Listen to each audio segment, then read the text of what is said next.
Hi and welcome to this week's Wu Wei Wisdom Life Lessons teaching. It's great to be back with you all. This week we are looking at why it can be so difficult to move on from past hurt, injustice and unfairness, which will build a sense of anger, resentment, frustration and sadness, and that will block our forward movement in life. Well, you'll discover how to move on in a much more healthy way.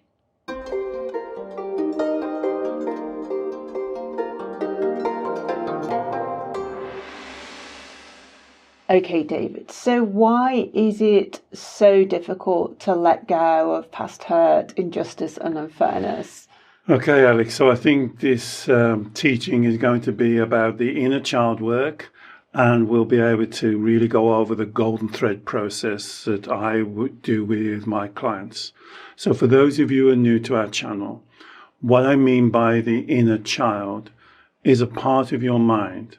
You may already recognize it, but call it your ego, or you may call it your subconscious mind. But this part of your mind is very important. And this part of the mind was kind of formed and frozen as a child. In my experience, around the age of 6 years old to 9 years old is very important. And that is when something happened. And it could be one thing. For many clients, it's one thing. But for a lot of clients, it's more of an environmental thing. It's a series of things that when you were a child, you couldn't understand and you couldn't deal with. And what you did, you almost created a mindset, a way of thinking that I call the vow, V-O-W. And it's a very powerful technique that you use to protect yourself, to keep yourself safe. And the vow will always sound something like this. There's something wrong with me. There's something missing in me. Your wording might be slightly different, but it will have that same effect. And then from that vow, there's something wrong with me, then you start to build up a kind of a spider's web, a network of other thoughts that keep that vow in place. The normal one are the 3 lies. I'm not good enough, I can't cope, and I'm unlovable or undeserving or unworthy. And so if you've ever said that to yourself in your self-talk, then this teaching is for you. And so that part of our mind is almost like, I like what the Taoist says, like a kernel in the middle of a nut. It's frozen solid and it's very hard to shift. And this is why it's hard to let go of those hurt, the injustices, the unfairness, the stuff that inner child is holding on to. So I'm trying to make the connection here by from the experiences we have in our childhood, which can create unhelpful beliefs. I'm not good enough, I'm unlovable, I can't cope, I'm not worthy. How does that then, if that's like the foundation of our thinking or our beliefs that are formed in childhood, how does that affect this not wanting to let go of bad things that happen to us in adulthood?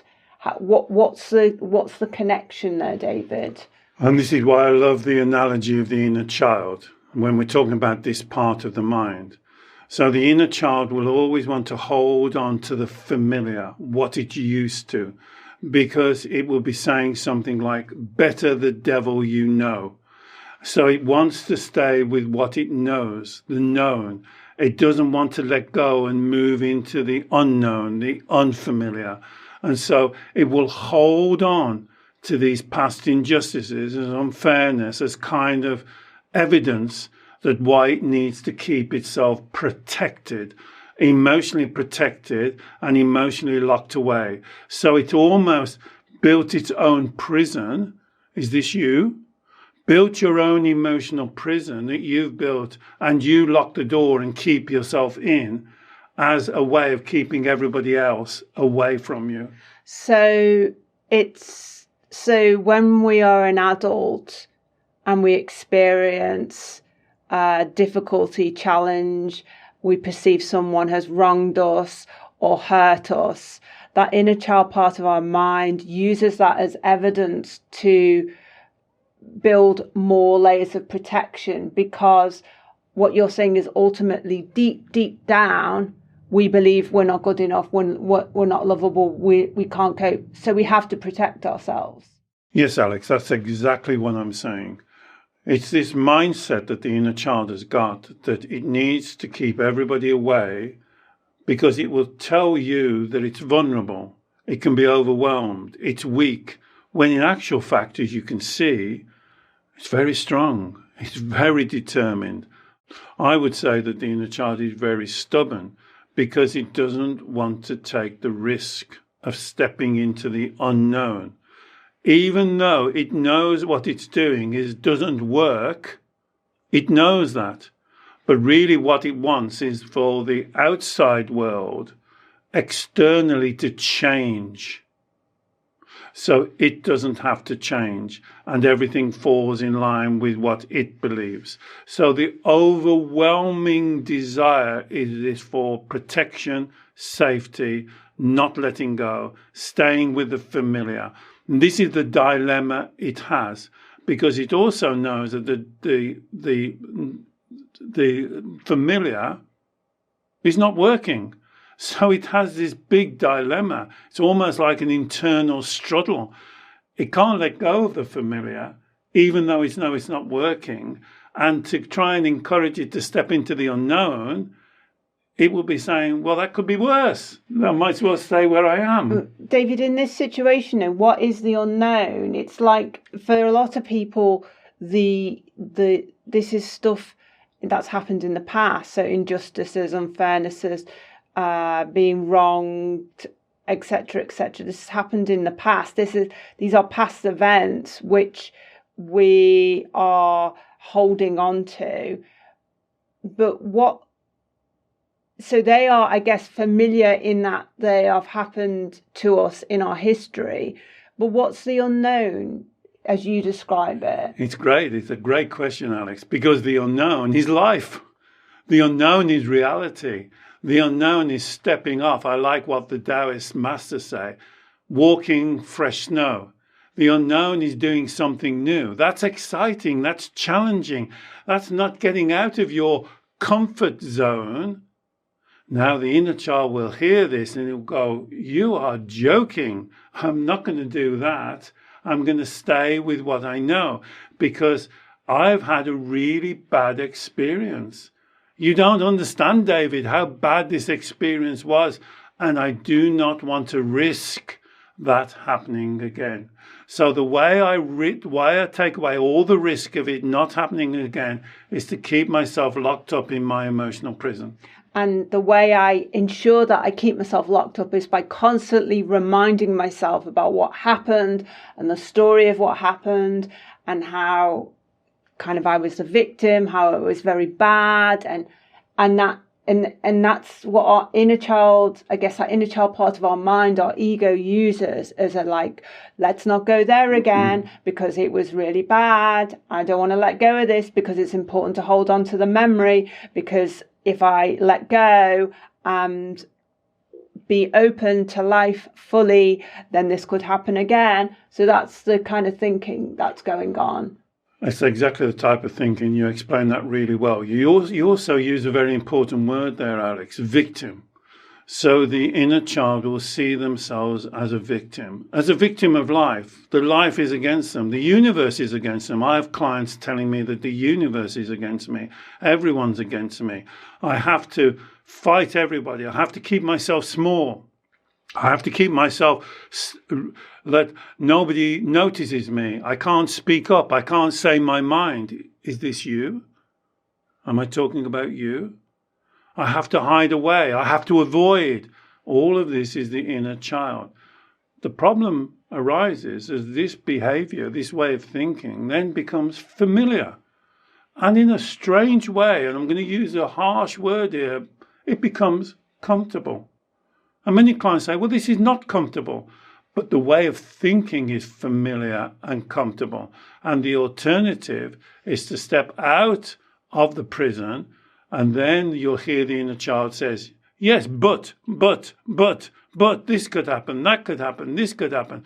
And as you said, I couldn't deal with it when I was 6, 7, 8, 9, so I won't be able to deal with it now.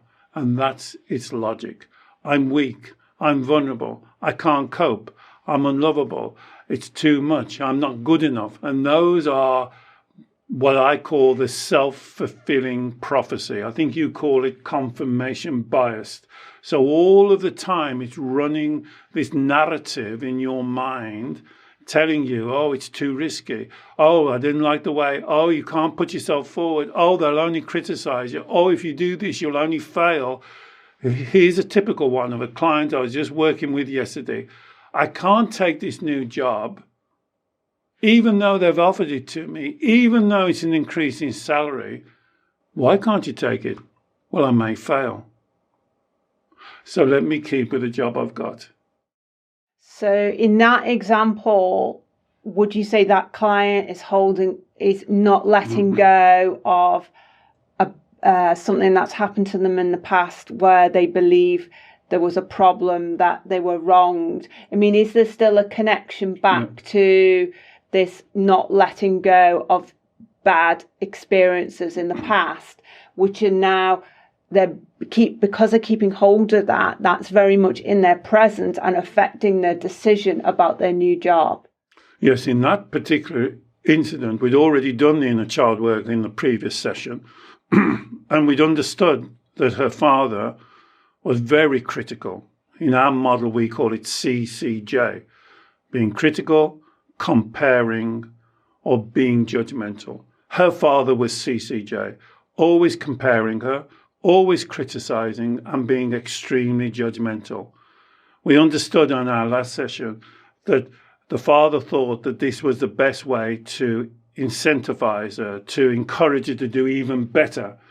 But what it actually did is to make her almost that she doesn't want to hear any criticism. She doesn't want to put herself into a position where she could fail and people would negatively judge her.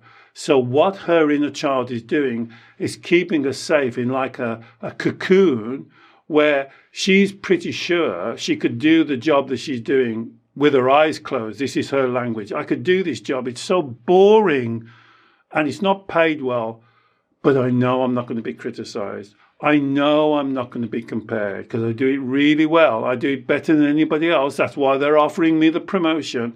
And I know if I stick to this job, the comfort zone, then people aren't going to negatively judge me. And that's really what we're talking about. The inner child doesn't want to let go of that thought because he doesn't want to take that risk. I mean, in this example, David, you're talking about, I guess, poor parenting techniques for your client, by your client's father, which has meant that she is holding on to and will not let go of what she believes is a survival strategy, a protection strategy, but that is actually stagnating her life. But for a lot of people, when they're stuck in I can't move on from the hurt, the injustice, the unfairness, they've experienced real trauma in their past. And everything you've kind of talked about up until this point is really pointed, to play devil's advocate, pointed the finger back onto us and said, the reason you're struggling here is because of you, is because of how you're dealing with this, is because you're, in extreme examples, kind of got a victim mindset. But I'm imagining a lot of people will be listening to this and say, hold on a minute, David, this is not all about me. What about what they did? That was fundamentally wrong. What about what happened to me in the past? That was fundamentally unfair. How can you make this all about me? Well, such a wonderful question, Alex. Well said, well put forward. That's exactly what the client said. Here's the problem. We cannot change what happened to you in the past. Shall I repeat that? We haven't got a time machine. We can't go back and make it right. You were the victim of that situation. I agree with you. But that doesn't make you a victim. And here's the subtle but powerful difference. You were a victim of that situation. But you as a spiritual being is not a victim. And now you have this victim mentality where you're making yourself the victim. So you're making yourself the victim, because for a lot of my clients, these happened 10, 20, 30, 40, 50, 60 years ago. And yet you are still making yourself the victim of that situation. And what you said there, Alex, hit the nail right on the head. And that's what you've got to change, that mindset, because there's only you can change your mindset. And if you want to continue to believe that because you were a victim when you were a child, that makes you a victim for the rest of your life, here's the problem. That's the problem right up front. And I guess the same principle applies to if bad things, unwelcome things, injustices have happened to us in adulthood. We ought not to let that define us or completely re-gear our mindset into thinking that we need to protect ourselves, into thinking that we're a victim, into thinking that we need to, it's our life's mission to right the wrong, because then that what happened to us becomes the focus of everything, rather than living in flow, in freedom, in forward projection, in a sense of empowerment. Everything becomes singularly focused on what happened, and the idea of future proofing, and the idea of protection, and the idea of somehow, I guess, manipulating other people into a state of like saying they're sorry or getting some sort of comeuppance. We start to, it's like our energy becomes very manipulated if we're not very careful with how we deal with these difficult life experiences. Exactly right. And that's why I do this work. I want to say to you, your childhood does not define you unless you define yourself by your childhood. Your childhood does not define you. You are the one that's defining you. And as Alex just explained, if you say, I was a victim, and I agree with you, whatever abuse you suffered, you were a victim of that abuse. The difference, and the powerful difference, that doesn't make you a victim. And this is what makes the Wu Wei Wisdom model different.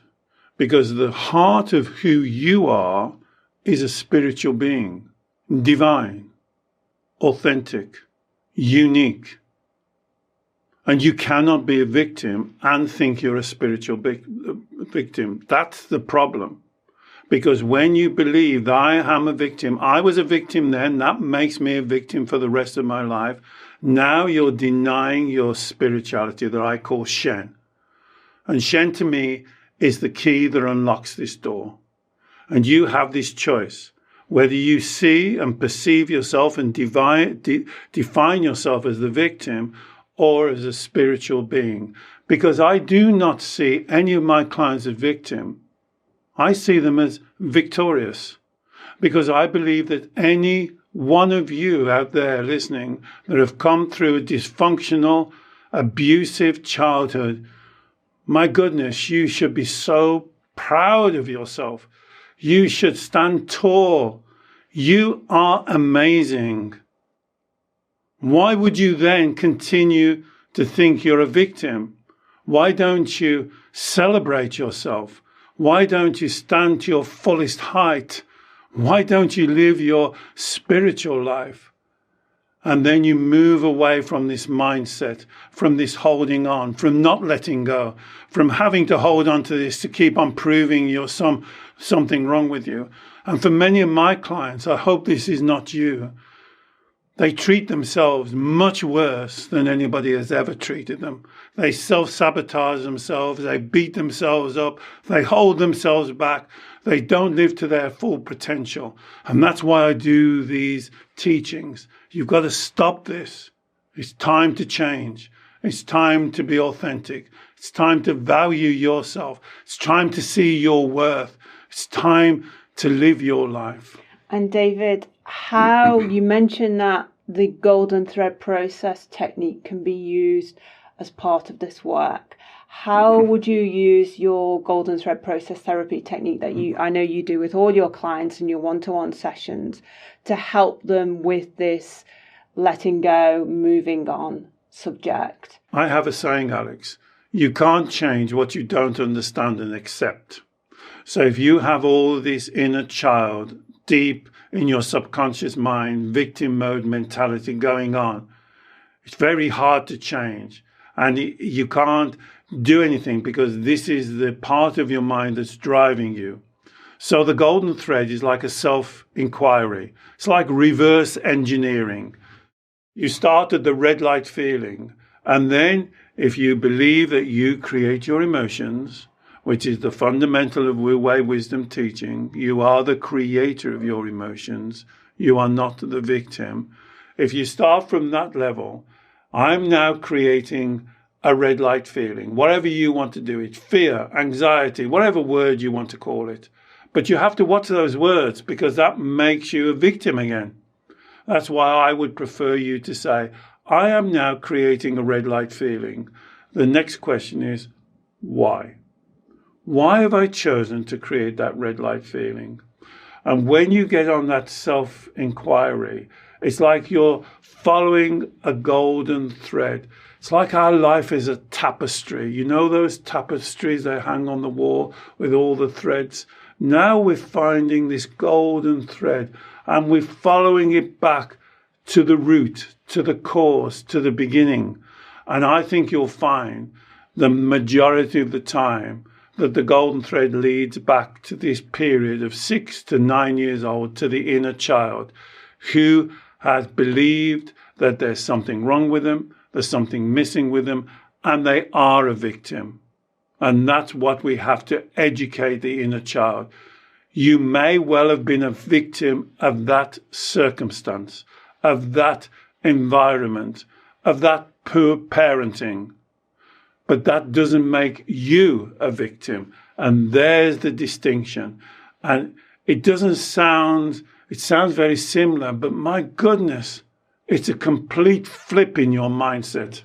Wonderful. Thank you, David. And I will put a link in the show notes to our Inner Child teaching playlist, which will help you do the inner child work on this subject. And also our Golden Thread process teaching playlist, which has many more long form teachings on there to help you understand how to do this reverse engineering of self-inquiry that takes you down from those surface level emotions, such as the anger, frustration, sadness that we talked about right at the top line of this teaching, to the misunderstandings, to those core beliefs, to the mindset of thinking that you need to protect yourself, that you're a victim, that the world's against you. So you can really do this work in a positive way. I really hope you have enjoyed this teaching. Please do let us know and perhaps share it with someone else who you think may also benefit from it. David works every week with clients all over the world via Zoom video call on exactly these sorts of issues, doing the golden thread process and the inner child work with them. If you'd like to learn more about David's one-to-one consultations, I will also put a link to those in the show notes as well. And finally, please don't forget to subscribe to our YouTube channel. We produce new long-form teachings every Saturday, as well as some short midweek snippets of wisdom. So do join us by subscribing. We look forward to seeing you again very soon. Bye-bye.